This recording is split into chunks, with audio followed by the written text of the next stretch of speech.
সিকিমে বন্যা পরিস্থিতি 150 ফুট লম্বা ফুটব্রিজ তৈরি ভারতীয় সেনার। ভারী বৃষ্টির ফলে সিকিমে ফুলে ফেঁপে উঠেছে তিস্তা নদী। অবিরাম বৃষ্টির জেরে কোথাও ভেসে গিয়েছে রাস্তা, ভেঙে গিয়েছে ব্রিজ, তৈরি হয়েছে বন্যা পরিস্থিতি।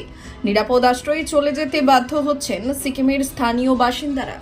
ক্ষতিগ্রস্ত গ্রামগুলির মধ্যে সংযোগ স্থাপন করার জন্য ভারতীয় সেনার ইঞ্জিনিয়াররা তৈরি করল 150 ফুট লম্বা ফুটব্রিজ। তিস্তা নদীর ওপরেই তৈরি করা হয়েছে এই ফুটব্রিজ। অত্যন্ত প্রতিকূল আবহাওয়া এবং কঠিন পরিস্থিতির মধ্যে সেনাবাহিনীর ইঞ্জিনিয়াররা তাদের অতুলনীয় প্রযুক্তিগত দক্ষতা প্রদর্শন করেছেন। 48 ঘন্টার কম সময়ের মধ্যে সম্পূর্ণ হয়েছে ব্রিজ তৈরির কাজ। ব্যুরো রিপোর্ট, উত্তরের প্রহরী।